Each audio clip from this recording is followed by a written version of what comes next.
Hello good morning everyone, welcome back to our channel. हमारे channel का नाम है फाइंड योरसेल्फ। यहाँ पे हुई है सुबह और मैं बच्चों को वन बाय वन यहाँ पे तैयार कर रही हूँ। आजकल मैं सुबह जल्दी ही नहला देती हूँ उन्हें, ताकि दोपहर तक वो फ्री हो जाएं और उनको जो खेलना है और पढ़ाई करनी है तब तक उनके पास एक थोड़ा स्पेयर में टाइम रहेगा, जिसमें वो लोग भी प्लान कर सकते हैं कि कैसे करना है। हालांकि बच्चों को जैसा इंस्ट्रक्शंस दे देते हैं बच्चे वैसे ही कर लेते हैं। तो मैं यही कोशिश करती हूँ कि अभी जब तक वेकेशन चल रहे हैं ना, तो उनको फ्रेश तैयार कर दो छुट्टी के दिन, तो एक आसानी हो जाएगी। और मैं थोड़ा ज़ोर से कर रही थी तो प्रिशा मुझे बता रही थी कि mumma I got a bumpy over here. Actually क्या हुआ था ना, मंडे को जो पार्टी हुई थी ना, उसमें प्रिशा खेलते खेलते गिर गई थी और टकरा गई थी बेड से, तो उसे थोड़ा सा ना बम्पी हो गया है, वहाँ पे थोड़ा सा गुमड़ा सा हो गया है। तो मैं उसे हल्का हल्का सा दबा रही थी और मसाज कर रही थी कि उसे अच्छा लगे थोड़ा सा। तो वो मुझे बोल भी रही थी कि मम्मा यहाँ पे प्रेस मत करना, तो फिर भी मैं धीरे धीरे उसकी हल्के हाथ से उसकी चोटियाँ बना रही थी, ताकि एक चोटियाँ बन जाती है ना तो अच्छा लगता है, बच्चे फ्रेश फील करते हैं। और सिर में तेल लग जाता है ना तो एक गर्मी बनी रहती है, जल्दी ठीक हो जाएगी।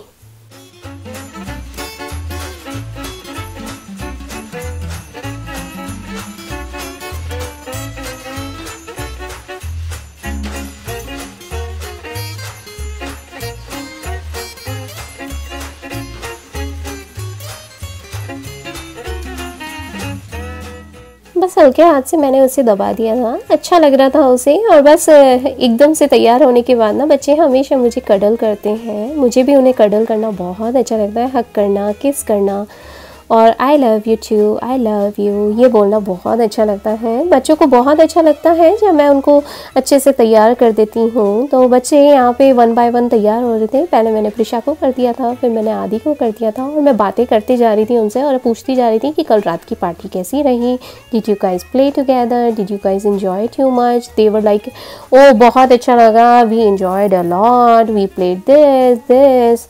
और बस बातें कर ही रहे थे। यहाँ पे प्रिशा अपनी बातें सुना रही थी, आदि अपना बातें सुना रहा था। तो दोनों की फिर सिबलिंग फाइटिंग कब चालू हो जाती है मुझे पता ही नहीं पड़ता है, सीरियसली। इनफैक्ट बच्चों को भी खुद पता नहीं पड़ता है। बच्चे बोलते हैं कि मैं बताता हूँ और वो बोलती है मैं बताती हूँ। बस यही करते जा रहे थे दोनों के दोनों, और मैं उन दोनों को चुपचाप करा रही थी कि भाई अच्छा लड़ो मत, अपनी अपनी बातें सुनाओ। इन दोनों की सिबलिंग फाइट चलती रहती है, एक दूसरे को मारना, किक करना, पंच करना। फिर वो मेरी बात नहीं सुन रहा, वो मेरी बात नहीं सुन रही है, जैसे कि आप लोग देख सकते हैं। This is all reality. सुबह से ही चालू हो जाता है। और दोनों को चुप करा के जब अलग अलग बिठा देती हूँ तो दोनों का एक दूसरे के बिना मन भी नहीं लगता है। बार बार मुझसे पूछेंगे वेर इज़ आदि, और आदि मुझसे पूछेगा वेर इज़ प्रिशा। दोनों की बस यही मस्ती चलती रहती है, यही काम चलता रहता है दिन भर। बच्चों की यही मस्ती चलती रहती है। इनफैक्ट जब ये दोनों चुप हो जाते हैं ना, तब मेरा मन नहीं लगता है। तो हमारे घर में तो ये आवाज़ आते रहना ना एक कॉमन चीज़ है। हम लोगों को चुप रहना बिल्कुल पसंद नहीं, हम लोग बात ही करते रहते हैं एक दूसरे के साथ, चाहे वो लड़ाई के रूप में हो चाहे प्यार के रूप में हो। हम लोगों को टॉक करना बहुत अच्छा लगता है। तो बस यहाँ पे आदि को भी मैंने तैयार कर दिया है। प्रिशा को मैंने बोला है अच्छा Prisha it's okay, it's done, आदि भैया is done, let me make his hairs. तो बस यहाँ पे मैंने हेयर्स बनाए हैं, आदि के बाल बनाए हैं, और अच्छे से आदि ने भी मुझे हक करा है, मुझे कडल करा है। और प्रिशा को मैंने बिठाया है कि चलो आज थोड़ा सा आर्ट वर्क कर लो। और बच्चों को ना जब मैं एक बार बिठाती हूँ ना, तो मैं उन्हें रिकॉर्डिंग के चक्कर में ज़्यादा डिस्टर्ब करना पसंद नहीं करती हूँ। बच्चे कॉन्शियस हो जाते हैं और फिर इधर उधर देखना शुरू कर देते हैं कि भाई मम्मी भी इतनी मस्ती कर रही है तो हम क्यों ना करें, ऐसे करके। तो बस वही हो रहा था। और मैं ज़रा सा रिकॉर्ड करने ही गई होंगी पीछे से, और ये देखो ये पलट पलट के बच्चे देखना शुरू कर देते हैं कि मम्मा क्या कर रही है। और मैं आपको बता दूँ कि बाहर का मौसम ना बहुत रेनी हो रहा था, बहुत ही ठंडा हो गया है, बहुत रेनी हो गया है, एकदम ऐसा ग्लूमी सा लग रहा था ना कि बिल्कुल ऐसा लेज़ी फीलिंग आने लग जाती है। सच्ची में काम करने का मन नहीं करता है, पर क्या करें, काम तो करना ही पड़ेगा। अगर हम ही बैठ जाएंगे तो घर के काम कौन करेगा। तो बस यहाँ पे मैं सोच रही थी कि चलो अब जैसा भी मौसम है थोड़े खाने की भी प्रिपरेशन कर देते हैं लगे हाथों। और थोड़े बर्तन भी लाइन वाइज जमाना शुरू कर दिया है मैंने कि चलो अभी बर्तन होते जाएंगे शाम तक, तो बर्तन लगा देती हूँ एक बार में। तो धुले हुए बर्तन मैंने जमा दिए थे, और यहाँ पे गंदे बर्तन मैं सिंक में से निकाल रही थी वन बाय वन। और यहाँ पे दोपहर के खाने की तैयारी कर रही थी। एक्चुअली हम लोग जो पार्टी में गए थे ना, वहाँ से बहुत सारा खाना सबने आपस में बांट लिया था। तो बस जो खाना था मेरे पास लेफ़्ट ओवर, वही मैं सोच रही थी कि उसे गर्म कर लेती हूँ, अभी वो खा लेती हूँ। और शाम को ना खिचड़ी बनाने का मूड था मेरा, क्योंकि एक्चुअली क्या हो गया ना, ये जितनी ज़्यादा पार्टीज़ हो रही है ना, उसमें इतना हैवी करी खाना और फिर नान इतना ज़्यादा खाने में आ रहा है ना, तेल ऑयली फूड इतना ज़्यादा खाने में आ रहा है ना कि थोड़ा सा ना पेट गड़बड़ सा लगने लग जाता है। हम लोगों को हैवीनेस लग ही जाती है आजकल। आप देखना, एक तो डाइजेस्ट भी नहीं होता, ऊपर से खाना इतना हैवी सा फीलिंग देने लग जाता है। ऐसा लगता है कि अरे बहुत ज़्यादा हैवी हो गया है, तो थोड़ा लाइट खा लें। तो उसके लिए सबसे ज़्यादा अच्छा है कि वेजिटेबल कड़ी, जो कि वेजिटेबल कड़ी बोल रही हूँ, वेजिटेबल खिचड़ी बना लें आप, और मूंग की दाल की अच्छी गीली, उससे क्या ना बहुत अच्छे से पेट भी क्लीन हो जाता है। और दूसरा ना थोड़ा लाइटनेस लगने लगती है आपके पेट के अंदर। नहीं तो इतना हैवी खना खा के ना भाई हमको तो इंडाइजेशन होता है। तो इसीलिए हम लोग कोशिश ही यही करते हैं कि जितने ज़्यादा हैवी खा लिया है तो उसमें 1-2 दिन है ना थोड़ा ऐसे हल्का फुल्का सा खाना खाएं। मूंग की दाल खा ली या मूंग की दाल की खिचड़ी खा ली गीली सी।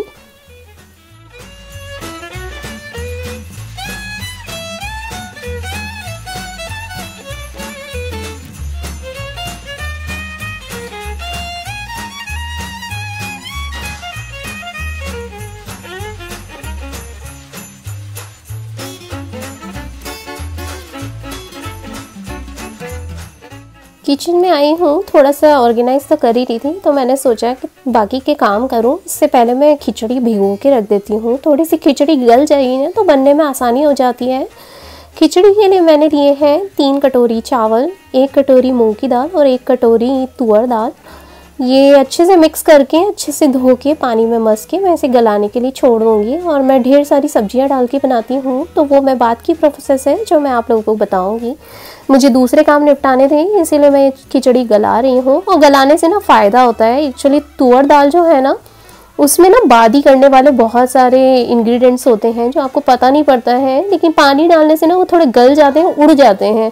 और जो चावल है ना, जितने ज़्यादा भीगे हुए होते हैं ना उतना ज़्यादा बनने में आसानी होती है, गल जाते हैं चावल। और मूंग दाल तो ऐसी चीज़ है कि आप हाथों हाथ ही चढ़ा सकते हैं। तो ये सारे का कॉम्बिनेशन होता है, इसके लिए अच्छा है कि आप पानी में भिगो के रख दें। वैसे भी खिचड़ी हाथों हाथ तो चढ़ाने की होती ही नहीं है।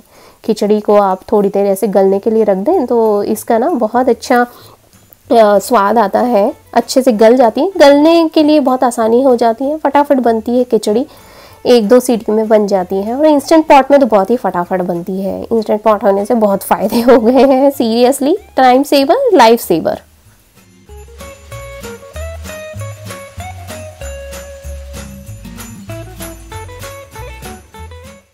खिचड़ी को गलाने के लिए रख दिया है। और प्रिशा फ्रिज में से स्ट्रॉबेरी का डब्बा निकाल के ले आई। मुझे बोल रही थी कि मुझे स्ट्रॉबेरी खाना है, तो मैं उसे बोल रही थी कि एक काम करती हूँ, मैं इसे धोने के लिए रख देती हूँ, तब तक हम लोग लंच कर लेंगे।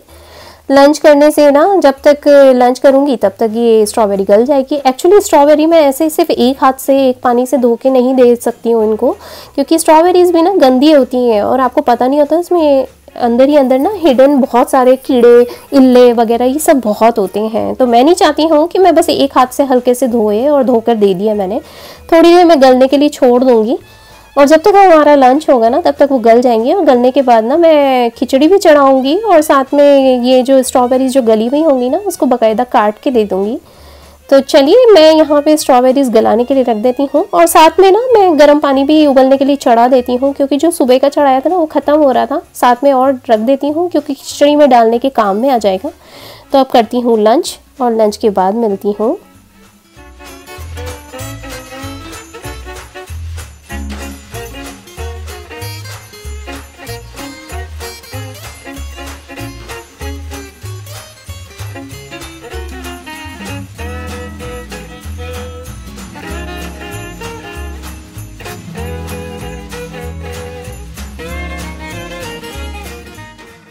अब वापस आई हूँ किचन में। तो किचन में स्ट्रॉबेरीज़ के छोटे छोटे चंक्स काट के प्रिशा को दे रही थी, और प्रिशा वहीं पे घूम रही थी मेरे आसपास, क्योंकि उसे पता था कि उसका फेवरेट फ्रूट है स्ट्रॉबेरी। तो वो मैं काट रही हूँ। धुल गए थे, गलने के बाद ना मैं उसे 1-2 बार और धो लेती हूँ पानी से, और मैं छोटे छोटे चंक्स काट के उसे दे रही हूँ। वो अपनी कहानियाँ सुना रही थी मुझे कि ये मेरी बारबी डॉल है, बारबी डॉल भी खाएगी, मैं भी खाऊँगी, मैं भी बारबी डॉल जैसी हूँ। मैं उसे बोल रही थी हाँ you are my Barbie doll.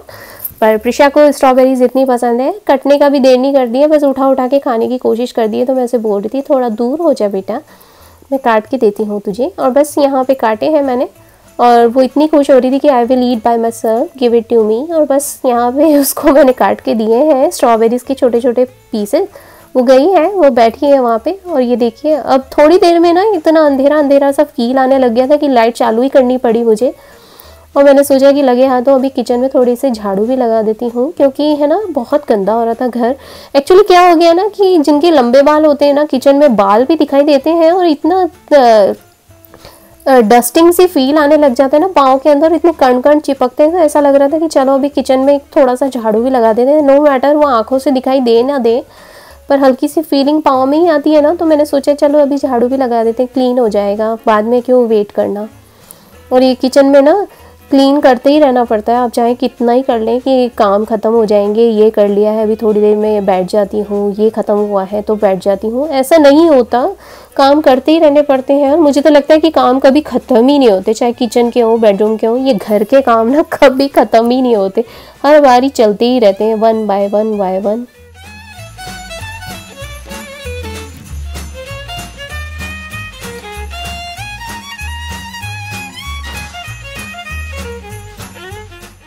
चलिए अब थोड़ी सी खिचड़ी बनाने की प्रिपरेशन करते हैं। इंस्टेंट पॉट को गरम करा है सॉटे मोड पे, तेल डाला है, उसके बाद थोड़ी सी राई, जीरा, कड़ी पत्ता ये डाल के मैं थोड़ी सी देर उसको हिलाऊंगी ताकि वो अच्छे से गरम हो जाए, सिक जाए। उसके बाद मैं उसके अंदर प्याज डालूंगी। प्याज डालने के साथ साथ ही मैं उसके अंदर आलू डाल दूंगी। मैं ज़्यादा वेट नहीं करूंगी कि प्याज हो जाए उसके बाद ही आलू डालूंगी, क्योंकि ये जो इंस्टेंट पॉट है ना, it just digital pressure cooker की तरह ही है कि इसके अंदर ना बहुत जल्दी गर्म हो जाता है। और ये जो इलेक्ट्रॉनिक चीज़ें होती है ना, ये हाई फ्लेम वाले जो बर्नर्स होते हैं ना, उनसे ज़्यादा स्ट्रांग होता है, ये जल्दी गर्म भी होते हैं, जल्दी ठंडे भी हो जाते हैं। तो मैं वेट नहीं करूँगी कि वन बाय वन वो सिकेगा या फ्राई होगा, उसके बाद ही मैं वन बाय वन चीज़ें डालूँगी। तो मैंने यहाँ पे आलू प्याज डाला है, वो होंगे, साथ में मैंने उसके मिक्स वेजिटेबल डाल दिया था। मिक्स वेजिटेबल की खिचड़ी हम सबको बहुत पसंद है, बच्चों को, मुझे, बच्चों के डैडी को, हम सभी को बहुत पसंद है। और आजकल ये जो खिचड़ी है ना, मैं इसके अंदर दूध भी डालूँगी। तो वो कैसे डाल रही हूँ, इसीलिए मैं वन बाय वन दिखा रही हूँ कि मैंने हल्दी, मिर्ची और नमक डाला है ताकि जल्दी से गल जाए। और सब सारे मसाले आप अपने स्वाद अनुसार डाल सकते हैं, इसका कोई पर्टिकुलर मेजरमेंट नहीं होता है। और खिचड़ी जो है ना, उसको गीली या सूखी बनाने का कोई मेजरमेंट नहीं होता है, इसे आप जैसे पसंद करते हैं वैसे बनाएं। आप चाहें तो इसे बहुत गीली गीली खिचड़ी बना सकते हैं सूप रूप में, या फिर आप इसे बिल्कुल कट्ठी खिचड़ी भी बना सकते हैं, या मीडियम पानी डाल के भी आप बना सकते हैं। हम लोगों को ये गीली गीली खिचड़ी बहुत पसंद है, तो मैं तो कोशिश यही करती हूँ कि उसके अंदर पानी थोड़ा एक्स्ट्रा में डालूँ, क्योंकि जो चावल और दाल होती है ना, वो बहुत जल्दी पी जाते हैं पानी को। तो जितना पानी डालेंगे उतना ज़्यादा पियेंगे। तो बस यहाँ पे मिक्स वेजिटेबल डाली है मैंने, और साथ में मैं अब इसके अंदर डालूंगी अदरक लहसुन का पेस्ट, जो मेरे पास बनी ख़त्म हो रही थी, तो मैंने उसे अच्छे से धो के रिंस करके इसके अंदर डाल दिया है। इससे काफ़ी अच्छा स्वाद आ जाएगा। कम से कम मैंने 2 चम्मच डाले हैं खिचड़ी बनाने के टाइम पे।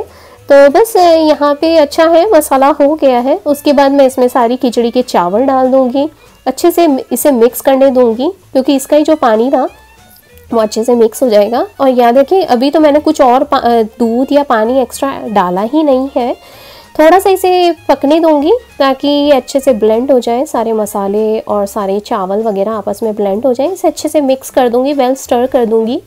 और उसके बाद मैं इसके अंदर दूध डालूंगी।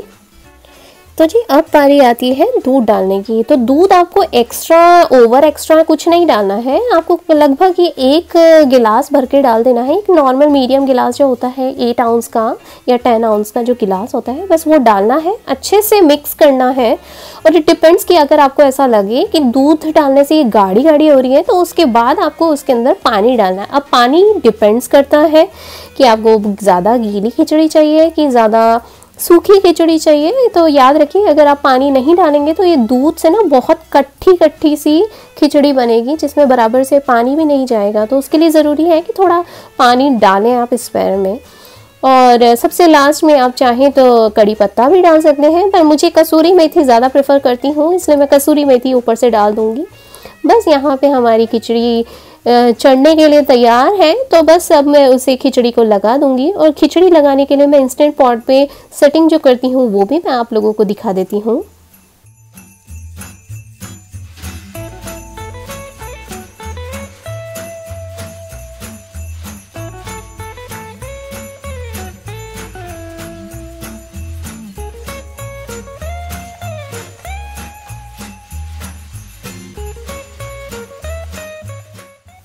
अच्छे से वेल मिक्स करने के बाद लीड लगा दी है। लीड लगाने के बाद इसे सॉटे मोड पे से ऑफ करना है। ऑफ करने के बाद आपको इसे मैनुअल बटन दबा के जो 10 मिनट्स की सेटिंग है उस पर ध्यान ना देते हुए राइस, मल्टीग्रेन और पॉरेज का एक ऑप्शन होगा जिसमें आपको पॉरेज का बटन दबाना है।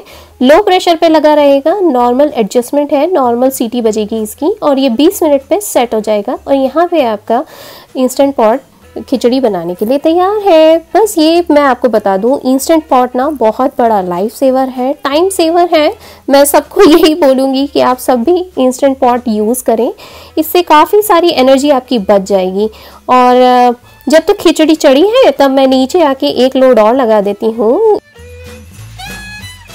इस हफ्ते में मेरे इतने सारे लोड लगे हैं लॉन्ड्री के और मैं आपको बता दूं मेरी लॉन्ड्री कभी ख़त्म नहीं होती है। तो अभी लॉन्ड्री में टाइम हो रहा है बाथरूम मैट्स लगाने का, तो मैंने ऊपर के बाथरूम और नीचे के बाथरूम के जितने भी मैट्स थे ना वो सारे के सारे एक साथ मैं ले आई हूँ और लगा देती हूँ। और लगाने के टाइम पर मैं इसको कोशिश करूँगी कि हॉट वाटर में ही धोऊँ, क्योंकि बाथरूम मैट्स हैं तो ऑफकोर्स इनको ठंडे पानी में तो धोने का सवाल ही नहीं उठता, तो मैं इसीलिए इनको हॉट वाटर में लगा देती हूँ। एक्स्ट्रा साइकिल लगाऊंगी ताकि अच्छे से ये धुल जाए और ज़्यादा डिटर्जेंट डाल के और फैब्रिक फ्रेशनर डाल के मैं इसे खुशबूदार बनाने की कोशिश करूँगी। तो साइकिल रखी है नॉर्मल और इसका पानी का टेम्परेचर लिया है मैंने हॉट और स्पिन करने के लिए मैं हाई पे रखूँगी और इसकी जो सॉइल लेवल रहेगा वो मैं हैवी पे रख के इसे सेट करूँगी। और टाइम बनता है 1 घंटा 30 मिनट का। बस मैंने यहाँ पे इसे चालू करा है। एक बार ये चालू हो जाए तो एक तसल्ली हो जाती है और लॉकिंग का साइन यहाँ पे आ जाएगा। जैसे ही वो लॉकिंग का साइन आता है ना, दैट मीन्स आपका ये जो डोर होता है ना ये ओपन नहीं हो सकता है, चाहे आप कितनी कोशिश कर लें। यही डिजिटल फ़ायदा होता है ये ऑटोमेटिक मशीन्स का। तो ठीक है, मेरे यहाँ पे कपड़े भी लग गए हैं, एक बार के बाथरूम मैट्स मैंने लगा दिए हैं लॉन्ड्री में।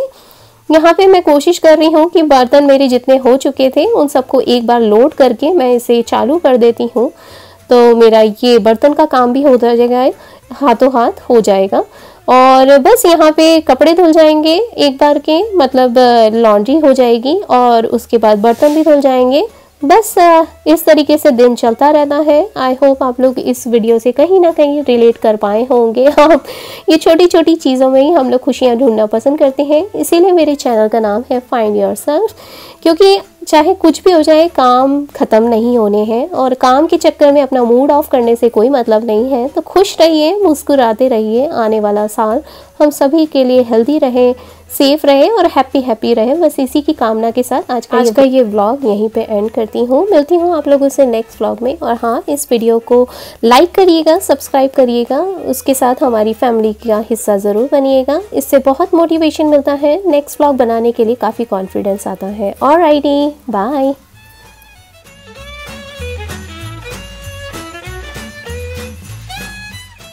तो यहाँ पे मेरी एक बार की लॉन्ड्री हो गई थी और मैं कपड़े घड़ी कर रही थी तो आदि अपना गेम खेल रहा था, वो मुझे दिखा रहा था टीवी के अंदर और प्रिशा मेरे पास लेटी हुई है यहाँ पे, वो अपनी बातें कर रही थी, अपना आईपैड चला रही थी। तो बस यहाँ पे दोनों बच्चे मेरे आसपास ही घूम रहे हैं और वो दोनों मुझे अपने अपने गेम्स बता रहे थे। मैं हंस हंस के देख रही थी और अपने कपड़े घड़ी करते जा रही थी।